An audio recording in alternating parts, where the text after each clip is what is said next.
feature presentation. To infinity and beyond!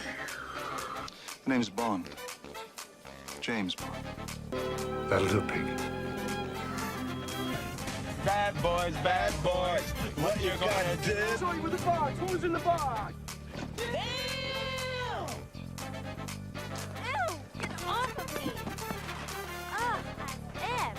A lot of people go to college for 7 years. I know. They're called doctors. Houston, we have a problem. You ain't got shit to do. Get you high today, Cody. Getting you high today. You ain't got shit to do. I don't. Welcome in, everybody, to this week's episode, or last week's episode, I guess, of 52/1995, a live movie conversation podcast where we dive deep into the movies of 1995. I'm your host, Cody, and I'm thrilled to be joined this week by my fantastic co-host, Ryan, to discuss the 1995 comedy Friday. What up? So if this is your first time joining us, you're at the very end of the year. Welcome in. But we're glad that you're here. Every week, 52 of them to be exact, we'll explore a different film from 1995. We dive into the year's important releases, discuss them in detail, and then I chat with my guests about their thoughts and experiences with the movie, and then maybe see what they've been watching. We are finishing out 2025 and 1995 with our theme of Make 'em Laugh, where every film that we're talking about this month has been a comedy from the year 1995, which is why we're talking about this year's one of probably a surprise, like cult hit slash I don't even know what to call it, because it wasn't like super successful, but it was, I mean, everybody knows this movie, I feel like. Absolutely. But let's talk about this a little bit. Is this your first time watching Friday? Definitely not. It's my first time in a long time. I have to think that I probably saw like a TV edit of this movie first. I feel like I saw it in an era where I wasn't renting films or able to find films online, and it would have found Friday then, but I definitely saw it way back when I was a kid somewhere a few times. I knew the memes and then watched it a bunch in college, but it's probably been a long time since I've seen it. Yeah, this is actually my second time watching this movie. The first time was not that long ago. It was within the last 2 to 3 years. I don't know why I never watched it. I think that it just kind of fell off my radar. I think I knew everything from this movie. Or I've heard people quoting this movie, whether it's "You Just Got Knocked the Fuck Out" or "Damn" or "Bye Felicia" or any of the numerous lines that come from this movie. I knew them, but I just didn't know what they were from. I am glad that I watched this movie a couple years ago because it was a really, really funny movie, and I'm glad that it's in my it's in the rotation now anyway. So Absolutely. Yeah, I had a lot of strong memories of every line, and obviously you see them like clipped everywhere and people quoting them, but I had like strong memories of visuals and what people looked like and angles and stuff like that. So it was burned in my head, but that was definitely long enough ago that rewatching it, I was like, oh, I had that backwards, or oh, this is what happens, not that. You know, I had misconceptions over time because my memory had faded. yeah, and I don't even think that up until the last like 10 years or so, I didn't really think of Ice Cube as Funny? I always as funny. Yeah, as funny. He was in, of course, the 21 Jump Street and 22 Jump Street show or movie, and was very funny in that in a small role. But up until that, I mean, I was just like, oh, he's the Are We There Yet guy. He was in NWA. He's a rapper. Are we there yet? Those movies were like hugely successful, but I think we probably didn't care about them. I don't think they were like funny in the way that we want movies to be funny. I think they were more, family friendly. They were almost sitcom-y for all audiences turned into movies. And I'm sure they are like good. Like, you know, I'm sure they are funny and slick and have good jokes and bits in them or whatever, but they're like a little more kid friendly and all audiences. So I remember Ice Cube had turned into that, and there was definitely like a lot of jokes at the time, just like there was about Ice-T and like Law and Order of Public Enemy or NWA and like and Friday, becoming sanitized for the money kind of thing, which is fun. And I guess so I think now that I'm like thinking about this and thinking about Ice Cube, I think the first time that I was introduced to the actor Ice Cube was probably Barbershop, because Barbershop became such a cultural phenomenon at the time. Like, I feel like Barbershop came out around the same time that this is going to sound like a weird comparison, but My Big Fat Greek Wedding. And it seemed like these like independent movies in the early 2000s were kind of blowing up in theaters because they found a specific audience. Ensemble comedies too. Yes, yeah, absolutely. It'd be interesting if we could brainstorm a little later on like the history of the things take place over a single day or lots of rotating storylines in and out, because Friday wasn't the very first movie to ever do anything like that. But, they've become way more popular since. So yeah, I mean, Barbershop was probably in an age appropriate way. Like Friday was a little bit a part of my childhood, but it was legendary. But Barbershop probably hit our generation and when we were supposed to be watching it, and was a little Hollywood sanitized compared to Friday. But, but that was great. That was huge. And I think this movie oftentimes gets kind of classified as, and I mean, as a stoner comedy, and I don't think it is. Like, I think that obviously there's weed in it, but like when I think of stoner comedy, and we see it on the walls of Craig's bedroom early on, it's like Cheech and Chong. But I don't think this is like a stoner comedy. I think in the 90s there were so few movies that had anything more than a single reference to smoking weed or normalized weed smoking as a lifestyle or aesthetic or vibe, that anytime there's this much weed smoking in it and this much talking about weed smoking, that made it like a stoner classic. I guess so. And so a lot of the humor is around weed dealing, getting high. You see people smoke joints in a realistic way. Like, I bet in 95 that was not as easy to find. Yeah. And I also think this is in a response to movies that we've watched over the last 2-3 years. Menace to Society comes up, and Boys in the Hood, which we didn't cover, but we've talked about a few times on the show. Like, this is a response of like, hey, yeah, this is not the only thing that we can put out where, you know, you center on one kid that's growing up in this area. And I think I read an interview with Ice Cube at some point where he was like, you know, my neighborhood was fun. Like, I had a good time. And that's what I wanted to put out, was it's not all doom and gloom. And, you know, I have a hot take on that. It's mostly a troll opinion. Also, Do the Right Thing, especially with the interweaving like side characters, is a big influence. But yeah, and I knew that before I rewatched it for this podcast or researched this podcast. I always knew that Friday was made as a like, hey, there's these like very dramatic, tragic like hood narratives that are coming out, and they're great films or whatever. But I want to show that that's not everything in those neighborhoods, that there's a lot of fun and there's a lot of good family stuff and friendship, and this movie does that really well. It was only in my second watch for this podcast that I was thinking about that, and I was like, man, this movie's got a lot of violence in it. Everybody's stealing, everybody's cheating, everybody's lying to each other. Not everybody, but like, it is a funnier movie, and very importantly to Ice Cube, like, everybody lives at the end, which is very cool. But like, it just as like a troll opinion, I was like, yeah, the hood wasn't always so bad. Like, it was a lot of fun too. And I was like, man, I don't want to be like, I love these people. I wouldn't trust any. Like, everybody's a jerk constantly. Well, it's like, yeah, my neighborhood was fun. There was still a drive-by. Yeah, right. At the end of this, that's not to take anything away from poverty, systemic racism, all of that stuff. Absolutely. So it's just, like I said, like a little troll opinion that was like, hey, you know, I want to make a movie about how living in South Central was actually like fun and chill or whatever. And I was like, yeah, it's funny, but it's not chill. It's not chill in this movie. I think some of the people in this movie are a little too chill. Yeah, with about certain things. One of like the 3 dramatic moments in this movie is Ice Cube being like, nobody's playing but you. Guy's got a gun. You know. There were some. Okay, so this being the second time that I'd seen this movie, I had a different reaction to how I took this movie than I did the first time. But I still think this movie is interesting because it feels very raw. It feels very like not well put together, but like everything that is, you know, that makes it really funny, and it makes up for all that stuff. Like,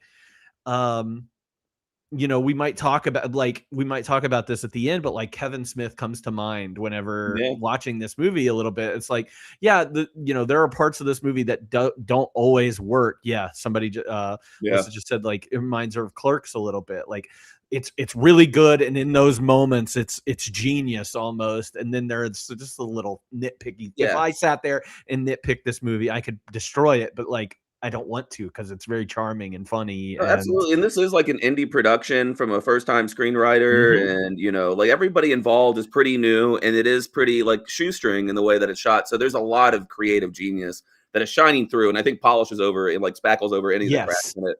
I mean, and spoilers for the end, like I was surprised at how well this movie held up. This movie, I think, is really, really good. And it's still really, really good 30 years later, which is crazy for a comedy. And a comedy that tackles certain things, like the things in this movie that are not, 2025 appropriate, are still funny here because they're just so well done. And like, if anything, I'm kind of surprised at how little was like, okay, well, you got to ignore like this thing or that joke or this or whatever. I'm sure there's plenty. I'm sure there's a long list of stuff that that could make people cringe in 2025. But compared to like Bill and Ted, there might be less, Yeah, that's true. That's true. Yeah. The only thing that popped, we'll get to it. Yeah. We'll get to it. All right. So let's talk about this movie. It is called Friday. It came out April 26, 1995. That might have been a Friday. I'd assume it was because movies released on Fridays back in those days. It was directed by F. Gary Gray, who went on to have a pretty decent career, like a studio director, I would say. He did, part of the Fast and the Furious franchise. He did The Negotiator. I remember that movie. There's some others in there that I'm missing.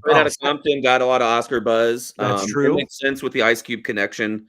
But just for like 52 slash, the sequel to Get Shorty, Be Cool.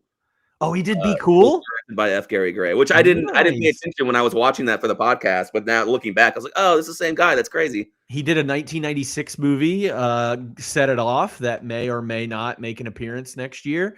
Italian Job was a big hit. People love that movie. Italian Job, Men in Black franchise. But when he did Friday, he had pretty much only done music videos. Yeah. And I don't know the list, but if you look up the music videos he had directed, they were like hits. They were the biggest. It was all hip hop, but it was the biggest rappers and some of their biggest hits. So he was very successful doing that. And he kind of looks like Chance the Rapper. Does he kind of? I'm gonna look him up. Yeah, he does.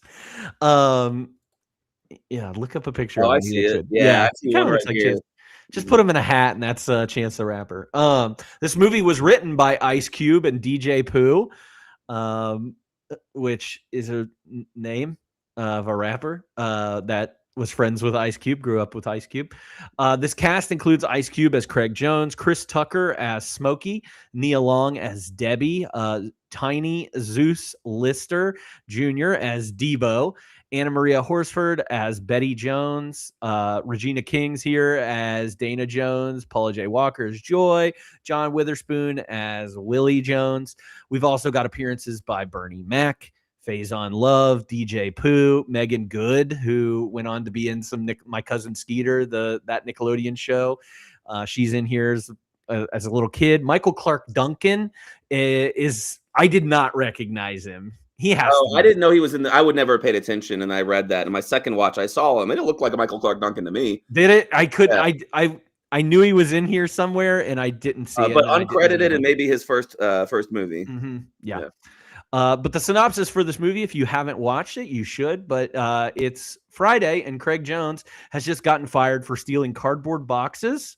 To make matters worse, rent is due. He hates his overbearing girlfriend, Joy, and his best friend, Smokey, owes the local drug dealer money, and that's all before lunch. As the hours drag on, Jones and Smokey experience the gamut of urban life, complete with crackheads, shootouts, and overly sexual pastors, concentrated into one single unbelievable Friday. What a synopsis. What a synopsis. This movie did have a budget of $3.5 million and made $27.4 million. So make these movies, like, heck yeah, that's a... I mean, and to say nothing for the cultural impact. Yeah, seriously. I don't know. I assume that the Wayans brothers like parody film came out after this. I think it came out in Yeah, Don't Be a 96. Menace. Yeah, Don't Be a Menace at South Central. Yeah. Yeah, with all the rest of the title. This movie was critically liked for the most part. 77% on Rotten Tomatoes. IMDb has it at a 7.2 out of 10. Letterboxd users have it 3.6 out of 5. Gene Siskel, Roger Ebert did not review this movie. Gene Siskel did, though. Mhm. And he said, I knew the picture was in trouble when its first gag involved an old lady spewing obscenities. He also went on to talk about like Chris Tucker not being like not being funny at all. That's insane. Right? Just like the worst takes. That's a crazy take. This movie also gives us Chris Tucker. He yes, almost didn't get the role. He was new and coming up, and yeah, we had a certain era of Chris Tucker being the funniest guy on screen for sure. I grew up with him. He's in the files. Things, the old lady spews vicinities, the Jehovah's Witness lady. That's LaWanda Page, and she is a forgotten but shouldn't be forgotten hilarious comedian. She was like a black female George Carlin in the 70s and 80s. If you ever find her stand up on YouTube, she is awesome. She's so that's she's awesome. Ahead of her time. Like a lot of especially a lot of like female Def Jam people like owe a lot of stuff to her. And I think of like Lou Ellen like owes a lot to her and stuff. Mm-hmm. That's crazy. Like, and for Gene Siskel to be like, I knew it was in trouble when she started saying the F word. I'm like, that's how I knew this movie is going to be funny. Yeah. Also, just that's bad reviewing because you just got to take yourself out of that and put yourself in the place of somebody who like isn't scared of that. I have a review. I don't know if they're credited when Rotten Tomatoes does like the audience consensus reviews. Mm-hmm. But this one sounds like the not malicious but very cringy like racism of a college educated like metropolitan like white reviewer. But it says what Friday might lack in taut construction or directorial flair and more than makes up with its vibrant, albeit consistently crass, humor and the charming, energetic performances of its leads. It's just very much, like a movie reviewer's version of a movie that can't fit into that language. Yeah, I think if Roger Ebert did review it, I think he would like it.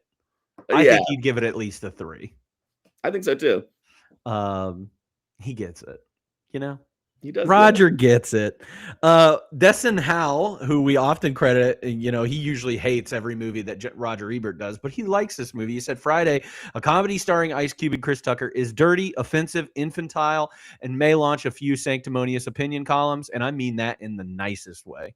But that was a positive review. Yeah. Yeah, he likes it a lot. So, I mean, that also is giving us an eye into like in 2025, there's not a bit in here that's been unseen by every 16-year-old, like some version hasn't been unseen by every teenager in the country, right? But in 1995, and we've had an ongoing conversation about the 90s being a very wholesome time for movies, and a very safe time for movies. Doesn't mean the movies aren't great, but they're just very wholesome and safe. That like Friday is a stab into the zeitgeist, like the mainstream culture. Like it does feel transgressive in a way that now it almost feels cute, Yes, that is a great way to put that. Like it does. This movie does feel cute. Yeah, but back then people are like, "Oh man, this one's a little rough. Let's not cross any too many lines. Like I can't give it a good review. It's so crass. It's so the drug use. There's going to be a lot of sanctimonious responses to this movie." You'd think this was like a Cronenberg film or something, the way that people keep saying. And put that next to, the praise that the movie industry did give Boys in the Hood and Do the Right Thing, where like it seemed like you were allowed to make movies about poor black neighborhoods if they were tragic and heavy, but to make them lighthearted. Because Ice Cube's like, hey, what if we didn't have to go all the way that deep with all of the drama? And we just had a good time and reflected some of the nice things about these neighborhoods and people who live there. And then people are like, well, wait a second. We're not trying to say anything about any of these neighborhoods as good. We can't enjoy it. We have to like clutch our pearls and like weep a little tear about it. It's just that poverty porn that's still like rampant today. Just like, and I love Boys in the Hood and I love Do the Right Thing. But yeah, the poverty porn like category is a real one that is rampant today. You're absolutely right. And sometimes that can be very cringe when those things get overpraised and just something more natural and honest, which I think this movie very much is. as a side note, I read a ton. DJ Pooh like took a ton, and Ice Cube. I think DJ Pooh probably put in more writing work than Ice Cube, but like they took a ton of personal experiences and put a lot of personal people they knew and their stories and characters into this movie, and it rings true even when it's exaggerated. Yeah. One of the good movies that came out in the last couple years. I don't know if you ever got a chance to watch it. American Fiction. No, you would like that movie, I think, a lot. It's based on the book by Percival Everett called Erasure, but it's about this guy who, this black writer who is not getting any work because he's putting out all these things that nobody wants. They're like, can't you just write something like, about that, your poor black neighborhood that you grew up in? And then he starts writing under a fake name and starts getting success. Starts getting really good movie, great movie. I do recommend that movie. Or you can read the book too. I don't know. I never read it, but it's by Cord Jefferson. I ain't reading no book, bro. Reading no book. This movie does have a lasting legacy still to this day. It did have a few sequels. Next Friday came out probably in the 2000s or late 90s maybe, and then Friday After Next came out in the early 2000s. There is plans to make a kind of like the final sequel to this. It's been kind of in development over the last few years, but supposedly they have a script as of 2025 called Last Friday. And I think they're trying to bring back, because in the second, I was going to guess Last Friday as a title. Last Friday would be the title. But they're trying to bring back Chris Tucker and Mike Epps, because Mike Epps kind of takes over. He was in the sequels. In the sequels. By the way, the sequels are generally like critically considered not very good.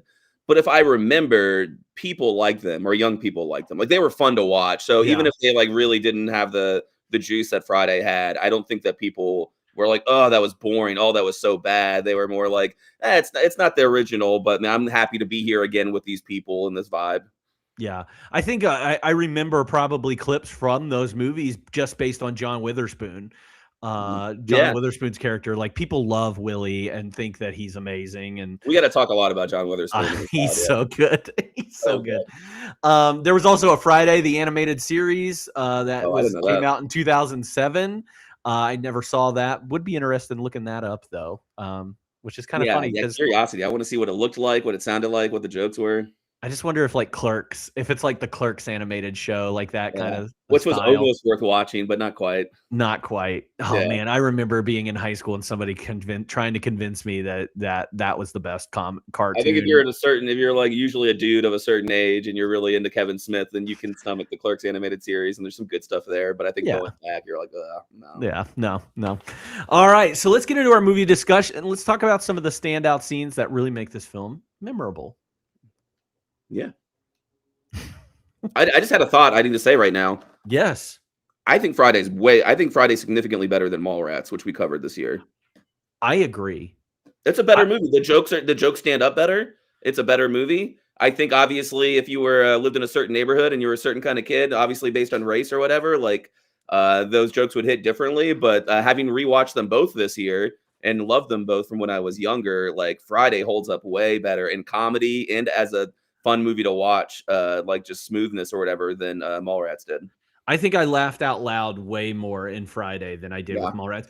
And I think there's like a smarminess that goes along with Mallrats that like if you don't get this joke, you're not, cool or whatever. And then there's so many cultural references baked in with that smarminess that both our feelings towards that kind of smarminess and those cultural like references, Star Wars and comic books like are not.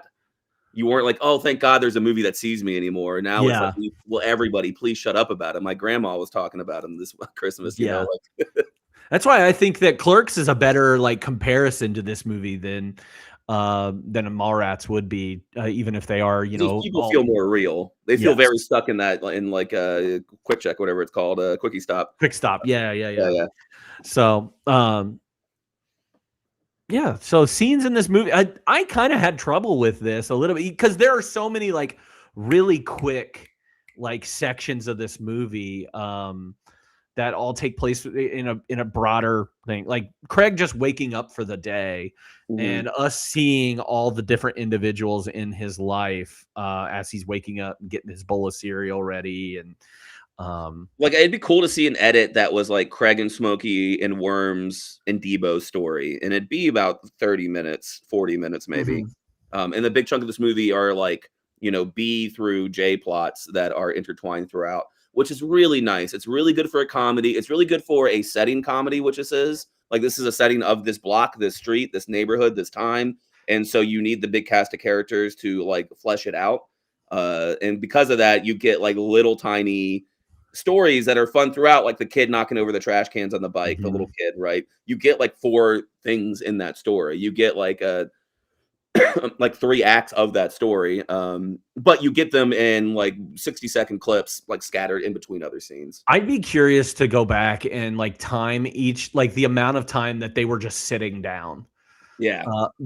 Just that, like, I'd be curious to see how well, like, I don't know, joke to just them sitting ratio is impressive. And that becomes iconic with this movie, and we don't have to keep comparing it to Mallrats, but if you think of like Jay and Silent Bob standing in front of the store, being like everybody knows that image, or in that like the way it's shot and how they are, what they look like or whatever, like Friday is them two sitting on that tiny porch in this crappy chairs.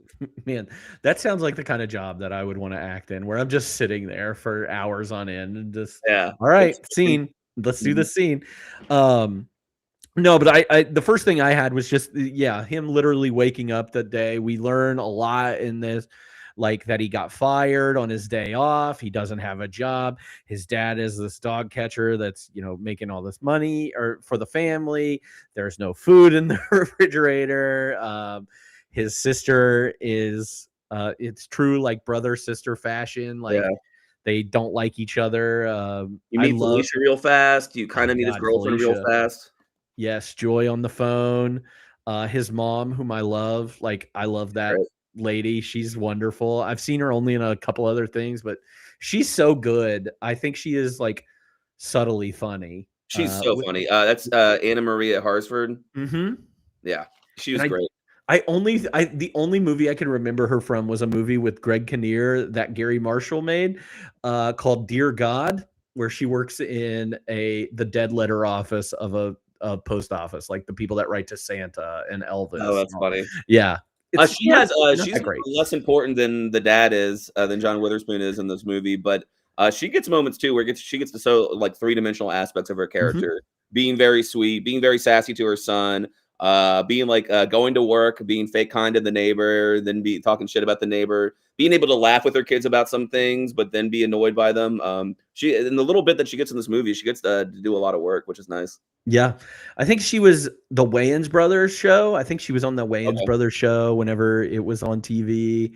I don't remember much else from her, but anytime she pops up, I think she's always so funny. Yeah. She's great. So, I love that Craig gets that big giant bowl, that big giant mixing bowl out of there, pours all that cereal, those Captain Crunch in there. I had a lot in my laugh section of this movie because there's a lot of things that aren't just, some movies are funny with straight up quotes. And there's just a lot of details and performances that make situations that make this movie, like, it's got a lot of, there's a lot of quotes in this movie, but there's got a lot of like little details in the background. I'll talk about the kid who keeps knocking over the trash cans. If you look in the background, all the trash cans are knocked over through most of the movie. I love that they just don't pick them up too. Yeah, they're like, whatever, the kid will be back and knock him over again. He'll knock him over again. I like that they chase him, and when they chase him down that first time, I'm pretty sure Ice Cube says Smokey slow as fuck, which is so funny to me because he's the one that's like super out of breath. And I love that the kid is freaking out. He's like, quit playing. And then once he turns around and they're winded, he just turns around and starts trolling them.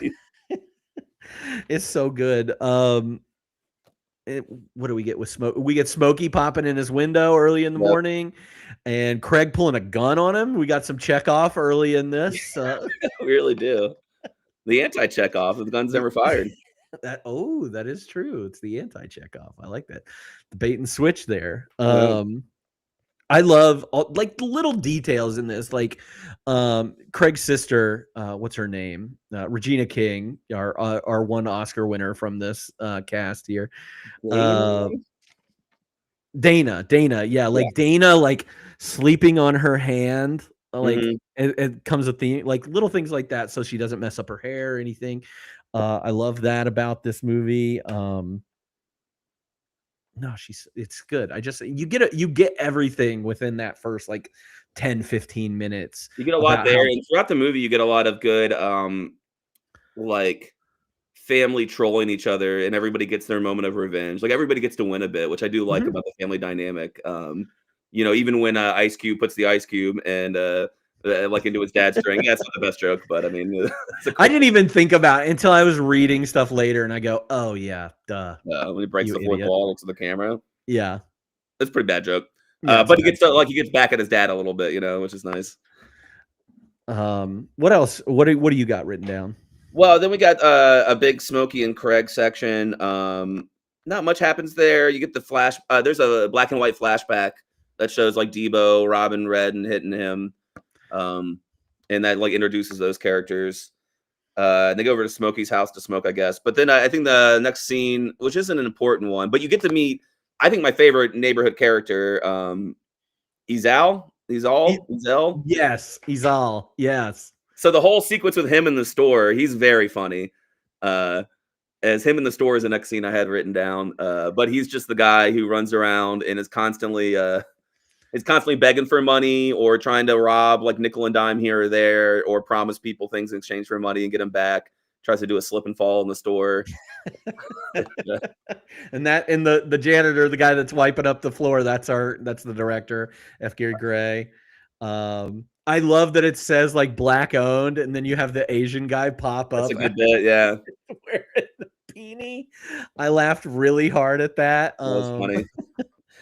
I love him, and I love that Ezal is tolerated in a way that like Felicia isn't tolerated. Even though I almost want to call him the Greek chorus of Friday. Just like Mighty Aphrodite. Pops up and like narrates what's going on, make sure everybody understands we're on the same page, and moves us to the next scene. I'll sue you guys for what does he say? Like $100,000 unless you give me a 20 right now. Oh, it's one of my favorite quotes because he says, "I'll take a 20," and the guy's like, "No," and he's like, "I'll take 10." Then he says, "I'll take a 250 and a jawbreaker," and the guy's like, "Get out of my store." And the last thing he says, $1 and some envelopes. His last bid is $1 and some envelopes. I don't know what he's gonna do with those envelopes. But he's tolerated. Like they keep him around. Like Smokey keeps him around. Yeah, he's just annoying. He's gonna wash Smokey's car for a couple bucks later. It's shitty Pinto that Smokey has. Oh, it's so good. And then they go back to Craig's house after that, right? And just sit on the porch again. You meet Mrs. Parker, the sexy older lady from across the street. The pastor you meet. You get the kid on the bike, and you get Hector, the Latino guy in the neighborhood who got you get that flashback with Smokey getting high in angel dust accidentally and running away in his underwear. It is a good bit though for the rest, like physical comedy bit for the rest of the movie. Like anytime that Smokey twitches, it's because of the angel dust that he's still affected by. He's still got it in him. And Debo shows up without a flashback. I think that's a big one when you get like Debo on the porch with them. It's not the time with Red. It's the time when their stuck-up neighbor leaves the house. Yes, and they break in and get the $200 from the next door neighbor. I love this has to be like Tiny Lister's origin as like a cultural thing. Like, oh yeah, I think for the rest of his career he's playing a version of this character a lot, but people are like, oh, we know Tiny Lister. Everybody knows Tiny Lister, and I think it comes from being Debo and Friday as a very classic character. Yeah, and it's like almost Jaws music that they play every time that he's on the screen, or you hear the squeaking of his bike coming. I actually wrote that down at the last second because in the music section, because it's not like very creative or like original music, but it is like Jaws, like done, and it's very scary when Debo's on screen. That music's playing, and it's the only time in the movie that you're like, then my cat just knocked shit over. It actually because of the contrast with the rest of the movie being so lighthearted, you are like scared of Debo. He was frightening. Debo is pretty frightening, and really is. I mean, not until the end do we get like sinister Debo. I feel like he just seems like a neighborhood bully to the Well, most. it's a funny thing because he's like also silly riding on a stolen bike. Like he's not so successful. It's not the he's not Big Worm, and he's not like riding up in like a Cadillac with rims. He's not like the local like I shoot people and I got an entourage or like a gang that's going to shoot people with him. He just rides around on a bike. At one point, Smokey points out, he's like, he only does that to people he knows. He doesn't do that to the people around the corner. Yes. So he's kind of like he's kind of funny in the way that he's scary. Well, it's the same thing with Big Worm too. Like we are supposed to be scared. Like the villains of this movie, I think, are Debo and Big Worm.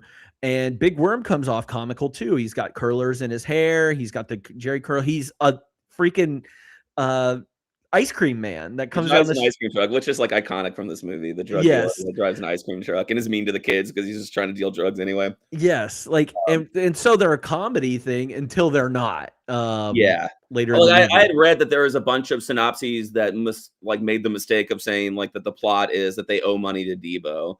When they owe it to Big Worm. They're both like very unique villains, and Big Worm's great, but he's not in the movie that much. Debo is in there a lot more and is more memorable for that reason. But they're not he's not the bad guy that they're like, that's driving the bit of plot the movie has. Right. And we don't like even when Big Worm is the central bad guy he's not the one pulling the trigger. He's, he sends guys to do the drive-by. So we never see him after the ice cream truck. No, you just hear him on the phone too. And like a lot of stuff you see him after, you see one scene early on and then the big ice truck scene. And the only time you see him then is like Craig hallucinating because he's high. Oh yeah. Because he's high, which is incredible. What else do you have? After the Debo scene, it's when he gets high, and there's a series of things that happen there. There's like, jokes about being high, which those don't age that good. That's not how weed works, but it was very 90s to be like people smoked weed and saw shit and heard shit. What do you think of them as weed smokers? Because I think Chris Tucker's funny in the way that he smokes weed. Because he really doesn't look like he's inhaling anything at all. It's just more about puff and smoke out. Yeah, just puff and smoke out. Puff, puff, pass. Puff, puff, puff, puff, give. Puff, puff, give.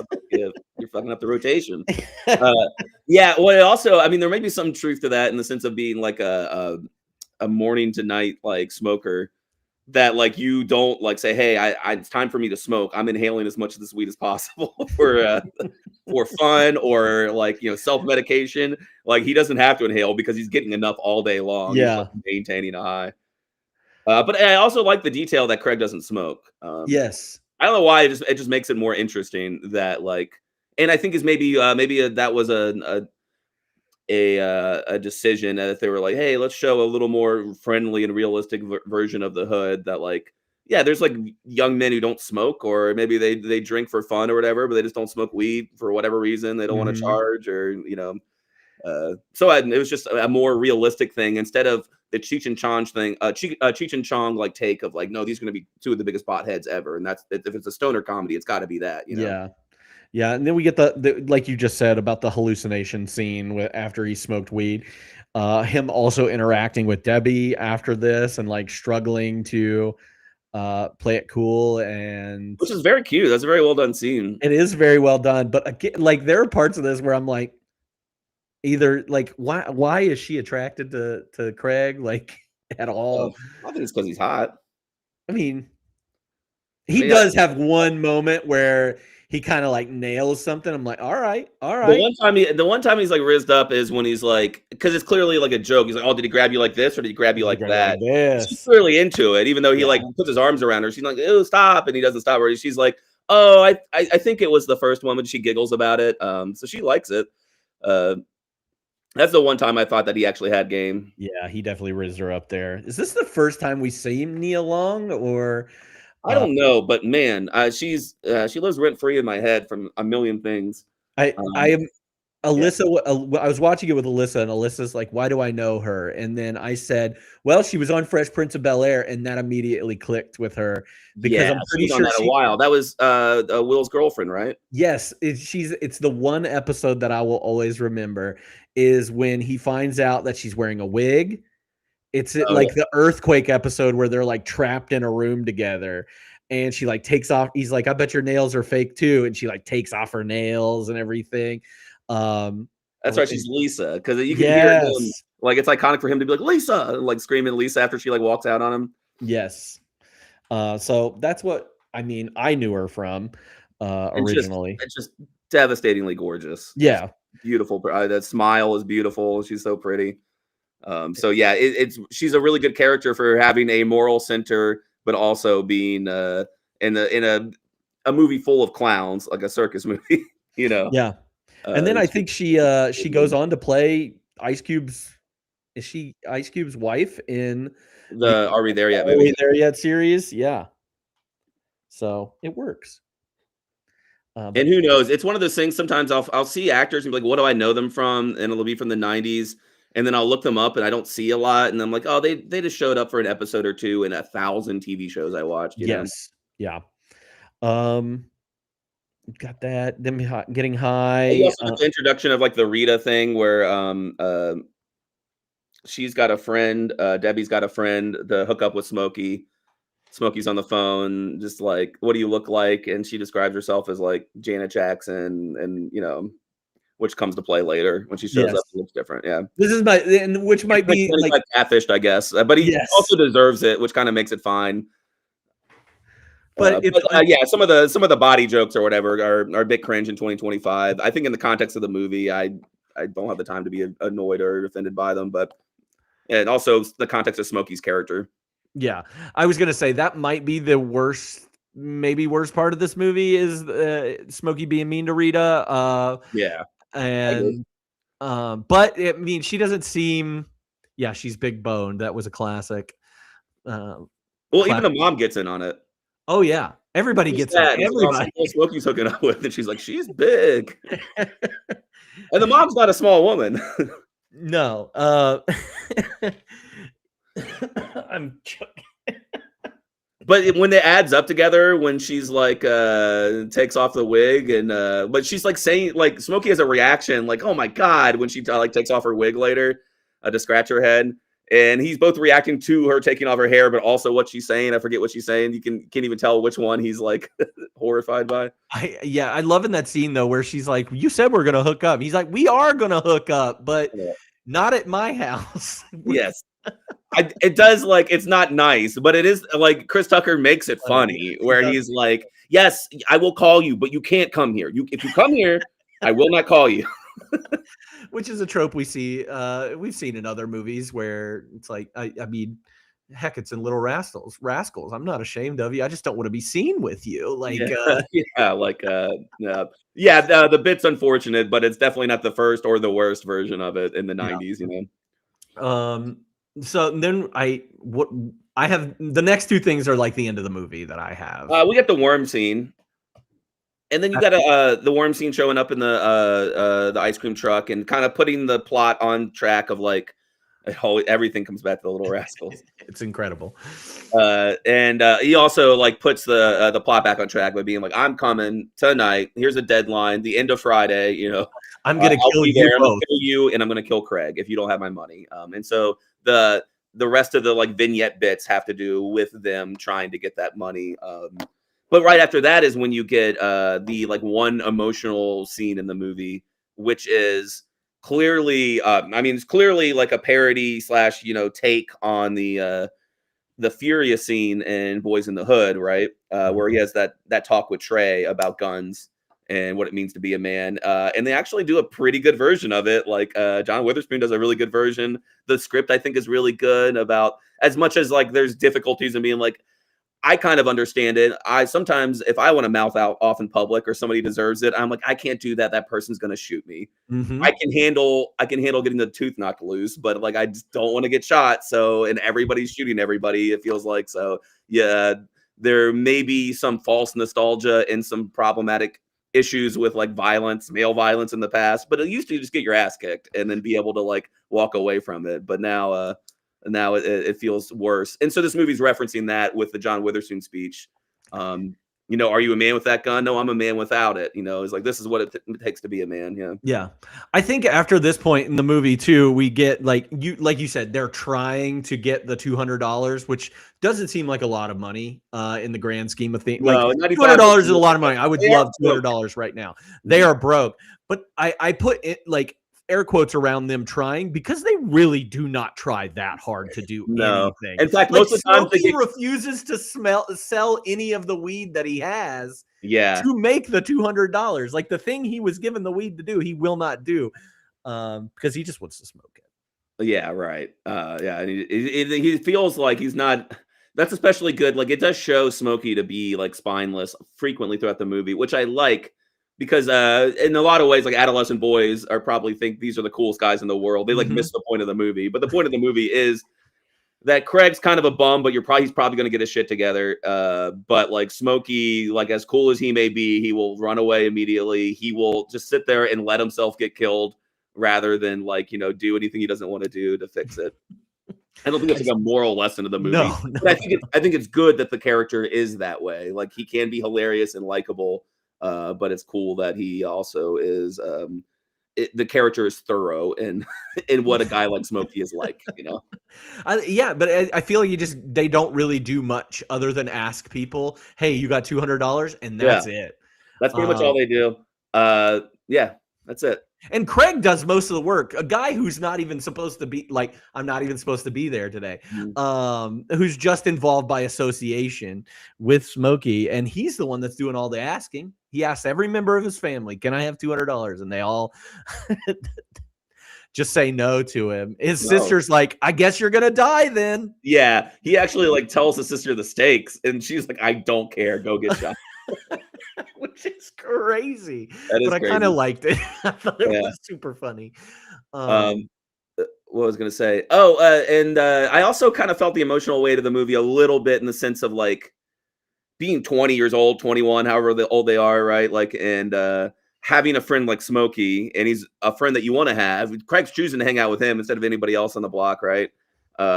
But then being like, man, now you got me in trouble. Like, now I'm sucked into this shit. And then being like, well, what does that mean? Like, you don't hang out with Smokey ever? Like, he's not a bad dude. He's a good friend in ways. But also, I think the setting of the movie, being in a more violent neighborhood or dealing with criminal activity, right, owing a drug dealer money, is different than like the kind of trouble you'd get in a more affluent situation. So that makes that have more weight of like, man, when he talks to his dad about it, and he was like, "I told you not to hang out with that Smokey guy." Like, but it's not like Smokey is like saying, "Hey, join this gang, come be a super criminal with me." He's just like a pothead without any responsibility. And it's like, oh man, I love you, brother, but like, please don't get me in trouble. Yeah, I know Smokey was based on like that's from DJ Pooh. Like DJ Pooh was. He was Smokey in the neighborhood that they grew up in, mostly just smoking, not being a very good drug dealer, and trying to make music on the side and everything. And obviously, that's a lot of this movie has moments from their lives in it. There's obviously there's a lot of improv that's in this movie, but the basis of some of these stories, whether it's somebody knocking over trash cans or getting fired from your job for stealing boxes, even though it wasn't you. On your day off, these things come from their real life, which is interesting. I think the gun speech is important to talk about. Then you get like the Red and Debo scene, which is like the second of like the Debo big scenes that is very memorable with a lot of quotes. And then after that, you're right, there's just like a lot of in my second watch, I was like, cool, we're about to get to like the finale.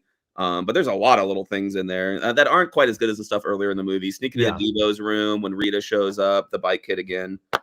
And the drive-by. It should be the finale, but then that goes away real fast, and then the finale is actually the fight with Debo. Yes, and that's what I had. Like the drive-by just seems so small in comparison to it does, and it's comical in the way. Like you have them firing back at him, but then you have Smokey up on the roof of that, just like dancing and like making like mocking the guy shooting at them as he's getting shot. Like it just doesn't seem like anything bad is going to happen to them. The movie's a little confused with its like desire not to make it a violent movie about crime in the hood, but then needing a plot device and for that to matter. So it kind of like undercuts itself back and forth with that part of it.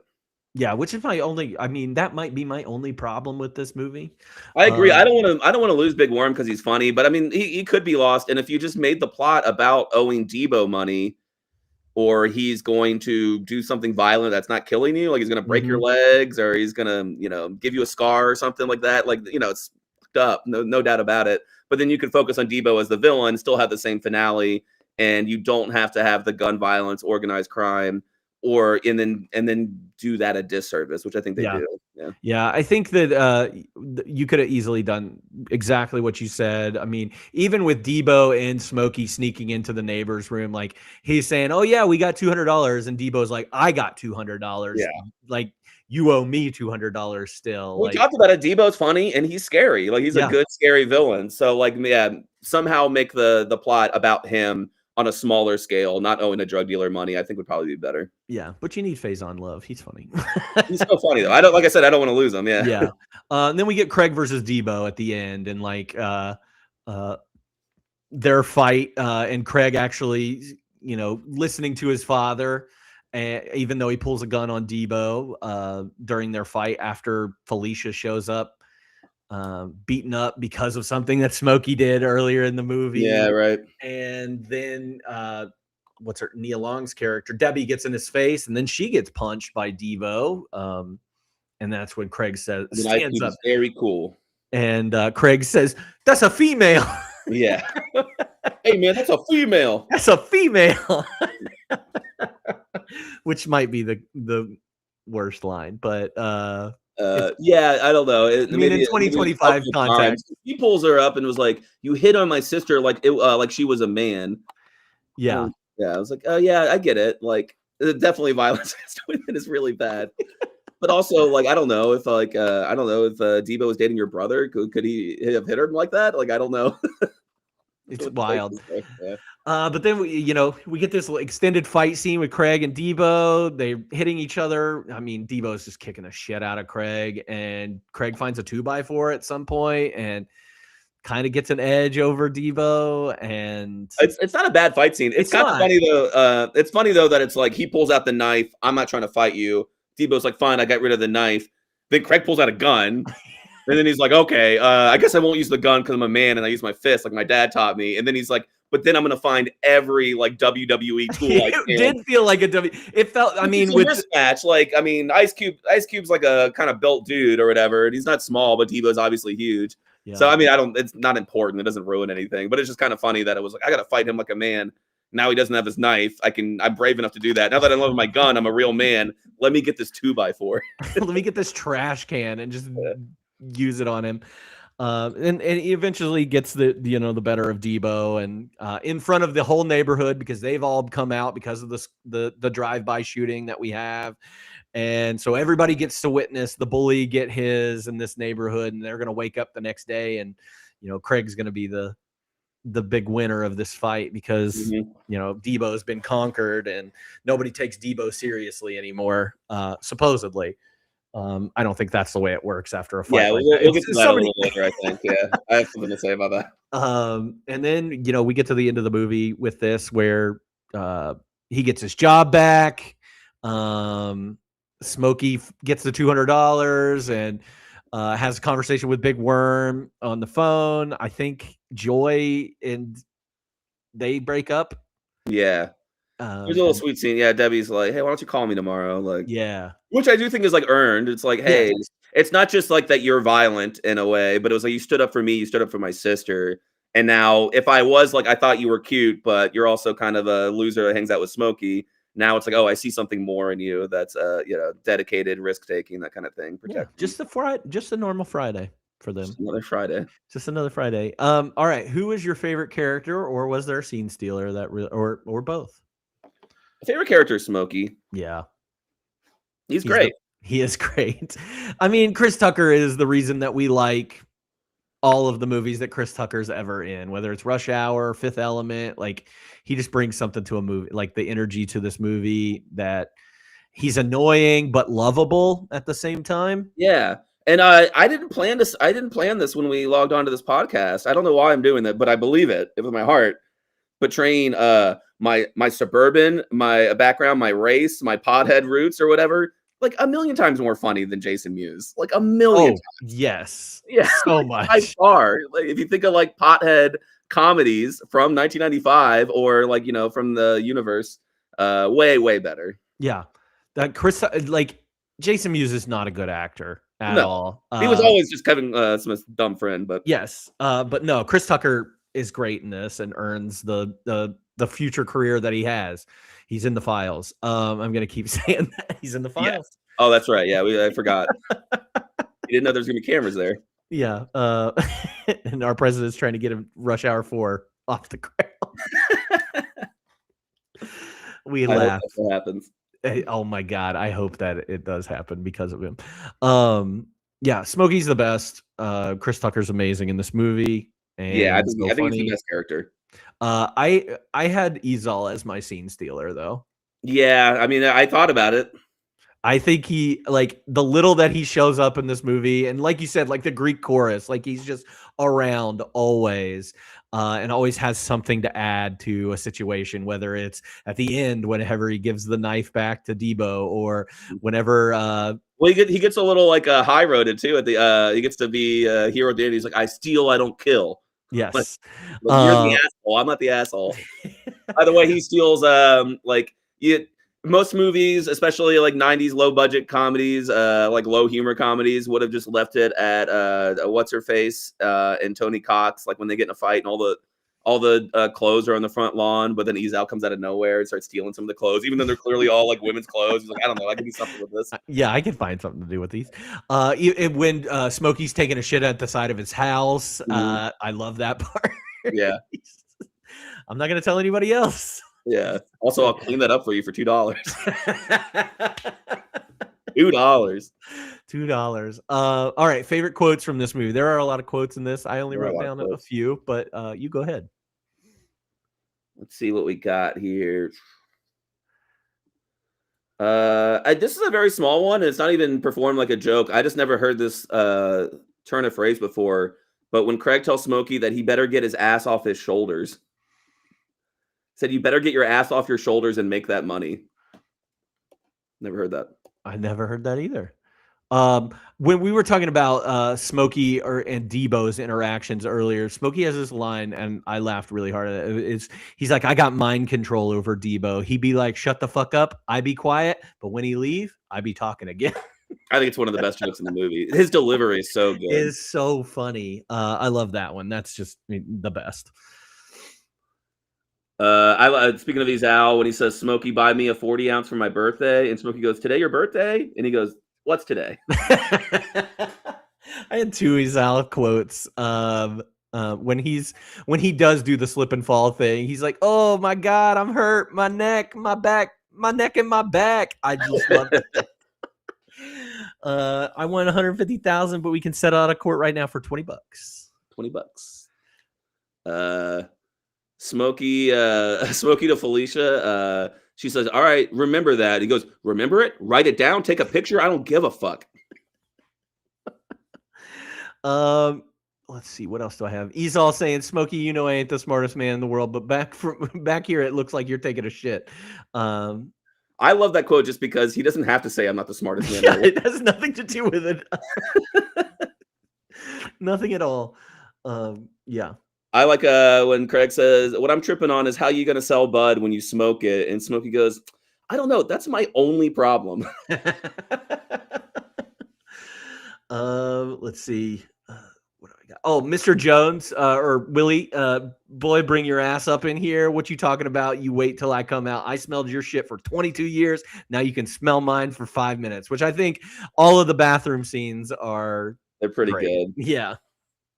I mean, crass toilet humor, whatever, but still funny. Oh my God, man. Like when I looked up like quotes written online, it's like nobody's taken the time to write down everything John Witherspoon says. Cause he like the beginning, he like screams for 3 straight minutes and it's all gold. It's like all gold. Like you eat everything. Like you eat my pig's feet. I like pig's feet.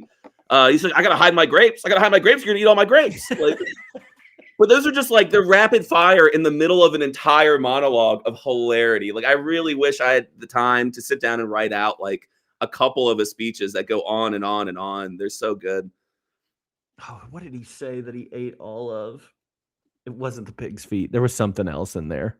It was a bunch of like poor person's pork because there was like hog's maw. Hog's maw, yeah. Hog's maw was one. Like, what the hell is hog's maw? Yeah. But Craig ate it. He ate it all. When he picks up that milk, he's got to know there ain't no milk in that. Oh, he taps the bottom like there's going to be more coming out. Yeah, that's ridiculous. Another one of his, John Witherspoon's, I got bit in the ass today, son, by a big-ass stinky dog. I said, doggy, please don't bite me, dog. And I turned around to jump over the fence, and the dog grabbed my ass. I love that he's watching a movie that is about a postman getting attacked by a dog. And he's out loud rooting. He's also on his front because his ass hurts from getting bit. But he's like, run, Mr. Mailman, run. Yeah, we're not talking about John Witherspoon enough. He's so funny in this. He talks so fast. I couldn't understand half the things he said, and I couldn't get my captions to work. So yeah. He does say, I got some of it. Every time I come in the kitchen, you in the kitchen, in the goddamn refrigerator, eating up all the food, all the chitlins, all the pig's feet, all the collard greens, all the hog maws. I want to eat them chitlins. I like pig's feet. I want to eat them chitlins. That's what it was. Oh my gosh. What else do I have? Oh, Smokey, you got knocked the fuck out. He says that like 3 times in this movie over top of somebody. I think the 3 big cultural lines from this movie, certainly the biggest was like, you got knocked the fuck out. Like people say that today and don't know why they say it. Like people heard other people say I didn't know where it came from. And then I watched the movie and I was like, oh my God. And even when people do a Chris Tucker impression, it's one of those things where they do it like way more Chris Tucker than Chris Tucker does it because he doesn't know it's like a legendary line yet. So like they like put so much like like spin on it when and then when you see him actually do it in the movie, it's like a lot more toned down than his version. Kind of like I'm Rick James bitch, like has to like gets exaggerated when people perform it, but it's way chiller when it's in the show. But that was the big one. I think another one. Maybe it was part of like like black culture slang at the time, but and this. Like in like Chris Tucker's delivery, and this was really big from this movie. And I every time I've heard, and this, they do it like Chris Tucker. But that's all kind of like millennial growing up things. The third big one that came from this came in the last few years after, I think it happened because they put it in Straight Outta Compton, and then everybody for 2 years started saying "Bye, Felicia." Bye, Felicia. Yeah, I don't think "Bye, Felicia" was like a go-to quote from this movie. And it is.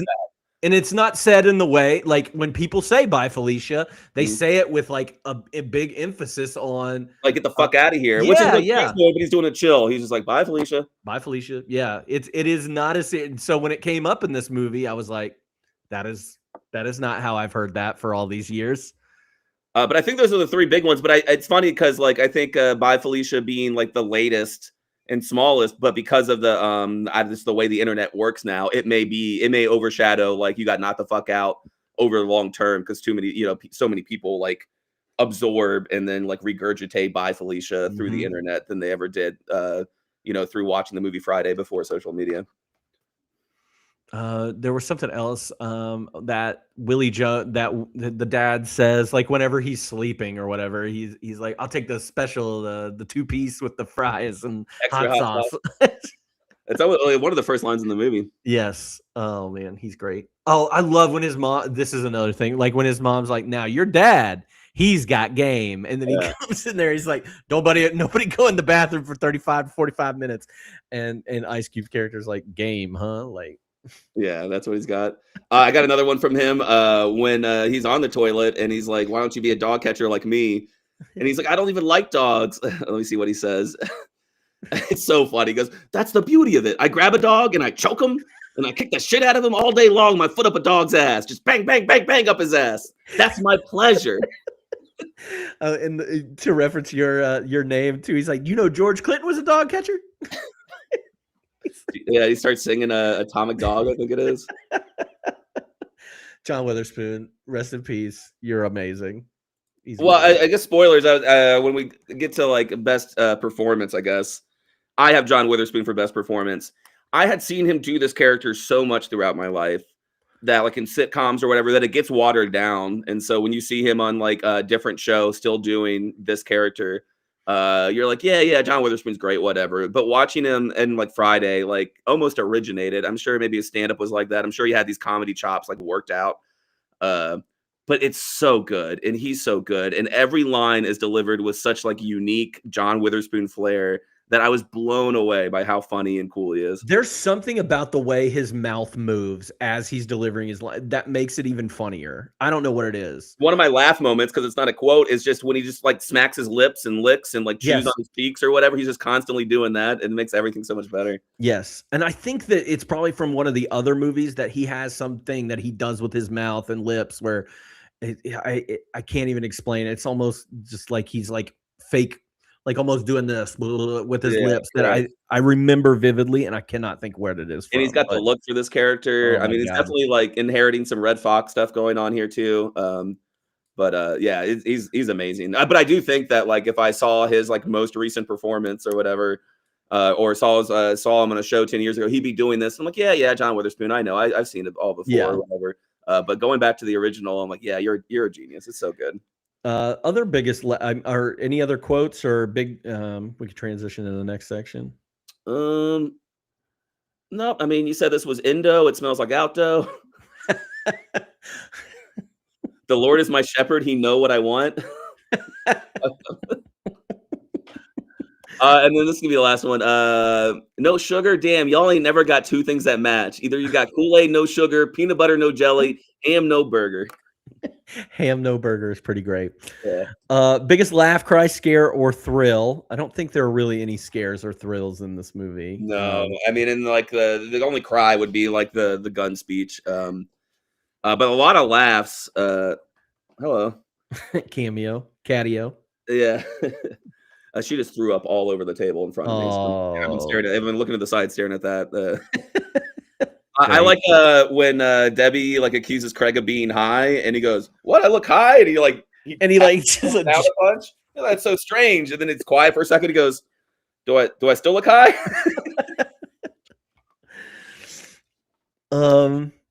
I had the whole Smokey taking a shit scene as one that I was laughing at, especially with Izal being the like lookout for him. We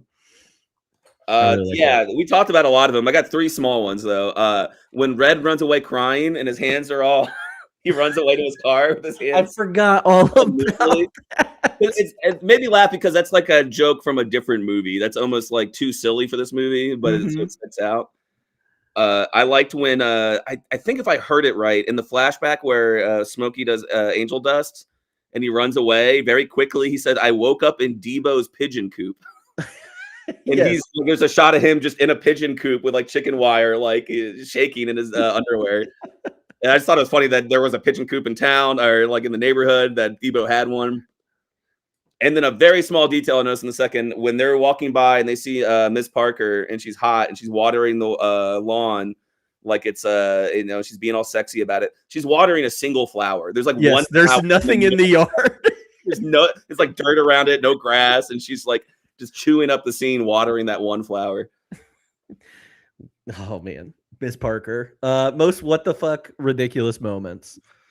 I got three. One, they mentioned Star 69. You remember that shit? Star 69. How wild is that? Yeah. Also, what is the like? If Joy's calling like and hanging up, she called and hung up on Craig at one point too. Yeah. And the cable people never came. I don't remember that being part of the movie. That's why he kept having to go inside to answer the phone because it was supposed to be the cable people. Oh, yeah. Well, it also just doesn't make sense because, like, I can understand if they had said it out loud, like, she's checking on him to make sure she's at home and not out, like, creeping on him. But, like, they never really make that clear. And every other time she's in the movie, she's not the kind of person who's, like, playing weird, sneaky games. She's the kind of person who calls you up and screams at you, right? So why, like, hang up? Did you see... Okay, did you notice that she was with somebody when she called him the first time? I saw that on the internet, but I didn't notice. I didn't notice it either. That's what I saw on the internet too. I want to go back and look and see. The whole Miss Parker thing is kind of ridiculous. That's ridiculous, yeah. Glad Tony Cox is in here though. Yeah. And there's never like I mean, obviously, there's the joke. He's a little person, it's a visual joke, but nobody says out loud. Nobody says anything about it. And they're just like, because at some point, Smokey, even before you see Tony Cox, is like she ain't getting what she needs from her husband or whatever. But he doesn't say like anything about the fact that he's a little person or a dwarf or anything. Like he just, So, and then he gets to like have agency. He's not like, oh baby, I don't care, cheat on me, please come back, right? Because obviously I'm lucky to have you. No, he's like, screw you, you get out of my house if you're fucking around. Bernie Mac, the pastor. Yeah. Help me with my cataract. Give me a little.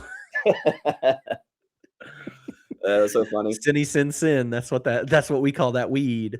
Sinny sin sin. Then he says, I don't understand. I don't know if it's just like slang, I don't know, or whatever. But he's like, we call it twinny twin twin. But I don't know what that means. Yeah, I don't know what that means either. Yeah. Let's see. My biggest what the fuck is I just have an issue with like why there's voiceover at the beginning. And Craig's voiceover goes, it's just another Friday, but after this Friday, the neighborhood will never be the same. And I'm like, I don't know. I feel like it's going to be like this next Friday. I think it's actually going to be worse. If I'm being honest.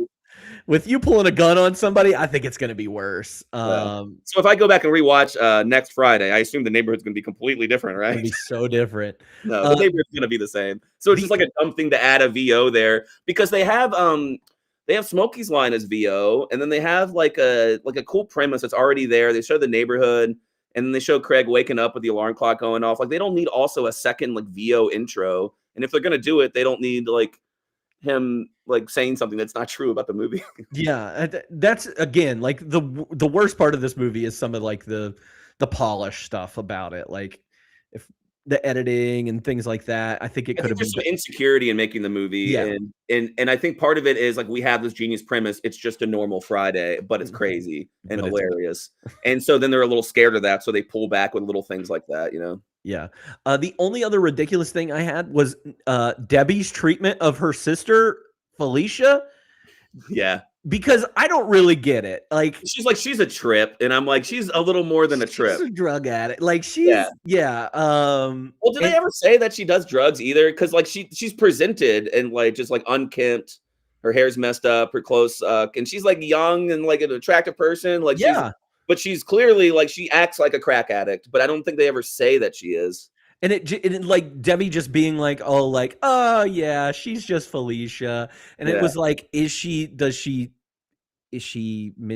there a mental illness or something there? Mental disability there? Like, what are we trying to say with Felicia? Well, that's the movie maybe being a little confused about its premise as well. Yeah. We want the premise to be that this is a lighthearted hood movie and like, not everything is doom and gloom, but we also have this character that we want to write that's clearly in trouble. Yeah. That was my biggest, like, what is going on with this? Like, Felicia's, a funny part of this movie, and Debbie, we like that Craig, the Debbie hookup, whatever thing. It just seemed really weird to me. Should they have got Ezal and Felicia to hook up after she leaves Debo? Yes. That would have worked, right? That's a love story that I want to watch. I think they would like get along really well. And they could like steal stuff together. Yeah. Like he's a thief. He's not a killer. That's a missed opportunity. Like they'd be able to help each other out. Because I was just thinking like Felicia also may have been an easier character to swallow if they made her male or older. Mm-hmm. And it was just like, oh, the bit is this is the person who runs around and gets, like begs people for stuff and has a scam going. You got to watch out for him, which is what Ezal is though. But you don't necessarily, like, as much as I love Ezal, like I don't want him like all over the movie. So he could have taken over all those Felicia bits, but then I think you're missing a character that way. Yeah, I think it's so funny what she asked though. Can I come in and use your microwave? Can I dub a tape? Yeah, it's the Mac. And that stuff makes me feel better about her because then it makes me like if she's just like a pothead, like unemployed or whatever, but she's on a mission to like she's got like she borrowed somebody's like VHS like bootleg of the Mac and she wants to make her own and that's what she's doing, running around the neighborhood trying to do. Then that's almost like cute and funny. That's fine. But like when she wants to take the microwave home, it's like, well, what's the implication there? Is it like you're weird or is it you're trying to sell it? Yes, that's what I was. There was just a little confusion about her. I agree with it. Best music moment in this movie. It's got a great soundtrack, obviously. I agree. Today was a good day. Like obviously becomes a quintessential Friday quote. My favorite is Hoochie Mama by Two Live Crew. Oh yeah. When Joy shows up, one, because I think it's one of the greatest intros to a song ever, when it's big booty hoes, ho booty, all right, and Joy shows up, which she's great. She's in great. a terrible way. Yeah, she's horrible, but she's great. Horrible. Yeah, you know what, Dr. Dre. I think one of my we talked about the Debo theme. I thought one of like the coolest music moments though was when the whatever was playing, the R&B that was playing when they were like lusting over Miss Parker, and then you hear Craig's mom and the music just stops. Oh man, we haven't even talked about Smokey's mom, and Yeah, she keep it a little bit, but why she keep locking the door? she does keep locking the door. He keeps forgetting his key though. That's true. Shame She on had him. a good line where she was like, gave him go get cigarettes and gave him $1. She's like, this isn't enough, and she's like, make it enough. And Cigarette. then it's classic like Chris Tucker thing, like, man, like That's a good Chris Tucker. yeah. All right, I did 3 different F Mary kills for Oh my gosh. today. Yeah, because I was like, I don't want to leave these people out. I was like, here's the like kind of All a right. serious one, and then I had like kind of a silly one. Some FMKs in chat. Yeah, Debbie, Joy, and Dana. I want to wake up next to Debbie Smile every day of my life.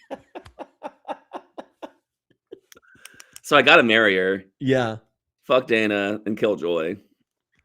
I wonder. I might switch Joy and Dana. Yeah. Yeah, I don't know why. Dana she just wants me like she would be okay with my death.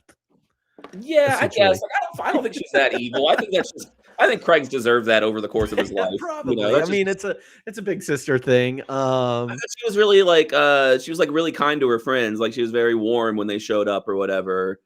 And was like excited to see them. That seemed sweet. She had something Yeah. going on. Yeah, and I mean I get it. I don't know. Joy is just annoying. It's not even that she's like mean, it's just annoying to me. My only hesitancy with Debbie is that she's just stupid because she doesn't really understand what's going on with Felicia, and that's Maybe. the like. What's going on there? The other one that I wanted to do is Craig, Smokey, and Willie. Yeah. Whew. Willie's got a job. Willie's got a job. He's a man. He's a man. That's all you need. This is what makes you a man. Your generation is sissified. Who you wanna Man, marry, yeah. Will? I think I'd marry Craig, fuck Willie, because I think Willie does fuck, He has to. and kill Smokey. Okay, I like that. I actually can. Because Smokey does say about Miss Parker, or no, he says about Debbie's mom. He's like, give me 3.5 minutes, maybe even 4. Maybe even 4. That's what he also says is like, man, the older the berry, the sweeter the juice. And Ice Cube goes, it's the blacker the berry, the sweeter the juice. And he goes, she's pretty black too. I forgot that line to write that one down. That one's a good one. the older the berry, the sweeter. She's real black too. He's really good. Uh, Yeah, Smokey's cool as hell, but I can't live with him, and I bet he's bad in bed, so I think he's got to go. yeah. Felicia, Izal, and Miss Parker. Ooh. Fuck Miss Parker, marry Felicia, kill Izal. Yeah. I think you're right. Yeah. I got to keep an eye on Felicia. That's the whole thing. I don't want to kill Izal, but I don't want to fuck him or marry him. Yeah. I think the only way to keep an eye on Felicia is you have to marry her. Like, Yeah, and if you can just like, you marry her and you help her out, but you also like she can be a mess. That's fine. I'm okay with that. Like you just like steer her messiness into the like, I need to make videotape dubs of the Mac and away from like pawning microwaves. You know. I listened to a podcast about Friday, and they were talking about how the actress that plays Felicia, like her agents were like, no, do not do this movie. Like that part, you're too pretty for that part. And she was like, nah, I'm going to do it anyway. I mean, cool for her. Cause I think when you're young and having when you're young and beautiful and you have like a new acting career, like you probably get some ego, but you probably get some nervousness and really want to protect like an image a lot. Mm-hmm. So I think a lot of people are scared to do things like that. So I think it's very brave, especially for a young woman in Hollywood in 1995 to be like, no, this is a cool role, even if it is like against the type that I may be cast for. Yeah. But you can tell, as much as they make her look like a mess, you can tell she's a very pretty person underneath Yeah. all that. That would be like, I don't know. Like she made me think of Karen Parsons from Fresh Prince, Hillary. Oh yeah, that's Like, Karen Parsons. I was like, oh, if you just give Hillary like less makeup, like I think that's yeah, what she, this woman she looks did look like. that. I will All right. say that after Friday, she didn't do much. So Yeah, she did not do I much. didn't So need this to go to really school. didn't. Yeah, this really didn't accelerate her career much. All right, who gave the best performance? I think you kind of already. Yeah, sorry to jump ahead. We were just doing John Witherspoon quotes, and it's just this is him like coming out with full force in his like comedy character, and it's just it's top notch. It's so good. Yeah, I actually went with I was thinking about Chris Tucker, but like performance, I went with Ice Cube just because I think we got Ice Cube and Boys in the Hood, and I think he did another movie before this, but we know him from NWA and his rap career and what he's talking. Like, I like that he's flexing some of his comedy chops in this, and he actually does get some really good stuff in here, even though he's playing the straight man too. Chris Tucker, like what he has to do in this. Yeah, I think he holds his own. I think he has great delivery. I think he understands like the comedy and everything, and obviously he wrote some of it too. So I agree, because I was kind of going to talk about it in the trivia section, but it's not really trivia. Like, people told him that like this wasn't going to work and he shouldn't do it because of his public persona as a very like a tough NWA rapper. And that like it would ruin that by being goofy or like being kind of a punk character sometimes. And he did it anyway because he really believed in it. And so as much as like later on there was some vibes of like, oh, Ice Cube like lost his edge and went to grab the bag. Like, I think it was very cool and brave of him to make this a project that he worked and cared so much about, when a lot of people would have just said, I'm going to keep being Ice Cube, the rapper, as long as possible. So I give him a lot of respect for that. That's pretty rad. And I think a lot of people, or I read somewhere too, whenever I was researching, like this is closer to his actual persona than anything else that he had done previously. Yeah. So if that was a business decision, he'd be very smart to say, look, like, I'm putting it on as a rapper a little bit, like this is exactly who I am. Like, how long can I do that? How long is that going to carry me? How do I transition into a creative role as a celebrity, a musician, a movie maker, an artist, or whatever, that is going to be like more less phony, and will have more like legs, long-term vibes on it. Then what a great move, and what a successful one for him. Yeah, he's doing pretty well. I mean, he does have what is arguably, I haven't seen it yet, but supposedly the worst movie of the year of 2025 stars Ice Cube. Oh, we're talking about War of the Worlds? War of the Worlds. Yeah. We watched most of it. I still haven't finished it. Pretty bad? It's pretty bad. Yeah. Yeah, it's really bad. Very, very bad. He thought. Or I did he? When that was like memeing, I meant to look up like what he said about it, if he said anything, if he was just like, yeah, whatever. Just getting that bag. That's what I'm thinking. He's just like, yeah, whatever. Especially at this point in his career, like, yeah. But he's like, the thing is he's got, in his older age, he's gotten more mumbly. So it makes it, that kind of hurts his acting in that movie, but like his acting's not bad. The movie is just silly. Yeah. It's just a silly premise for a movie that doesn't work at all. So I think he just showed up, and all he had to do was, and he also was being asked to act against, computer screens with nothing on them the entire movie. So I don't blame him for War of the Worlds. I think War of the Worlds is kind of awesome, because if you're going to make a bunch of bad movies, make one that's so weird and silly and uniquely bad that I can enjoy it. It has to be. He should have consulted John Cho before that. John Cho had a movie very similar to that called Searching, where he is acting in front of just computer screens the whole time, and it's really good. Well, I'll actually, in my recent watches, I'll share one from this year that is similar, but I think is actually pretty good. All right, let's if you could recast this movie for 95 or 2025, who would you choose, or would you? I don't have a ton. 95, Paul Mooney as Willie, I think would do really good. I like that. Paul Mooney. Yeah. I wish the wider culture got more into Paul Mooney, especially as like a white guy. I'd have to like dabble into the black comedy world that wasn't given to me or presented to me in my world that much before I like discovered Paul Mooney, but he's so good. He could do a lot of different roles. I found a lot of good people when the recast, but I wasn't sure which roles to put him in. Now, do you think Tupac could have been Craig? Yeah, I think he could have been. I don't think he's that important of a character, but I think he would have done worse. I mean, he's the main character, so he just has to sit there and react. So I think Tupac would be fine. Yeah, I just wonder, like, two kind of gangster rapper personas that we have here with Tupac. Tupac is dabbling in acting and stuff. He did Poetic Justice. He was what else? Belly. Is he in Belly? That's coming out, or he's got a couple movies under his belt anyway. Yeah. But none of them are comedies. There is the softer edge to Tupac in Poetic Justice, but like This is a basketball movie. Oh yeah, Above the Rim. Yeah. Above the Rim, yeah. I forgot we watched that one.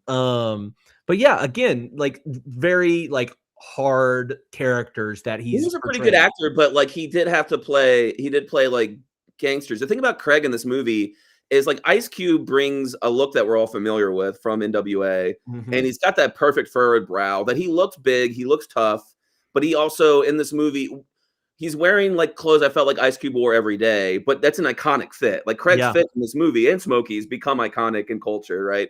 And I guess Tupac wore like the flannel, like open button up over the white tee, but somehow Tupac, it'd be hard for him to put down the vibe and operate in the way that Ice Cube is, as both a tough guy who could be scary, but he's just like a normal dude living with his parents who just lost his Mhm. job, like kind of a young bum.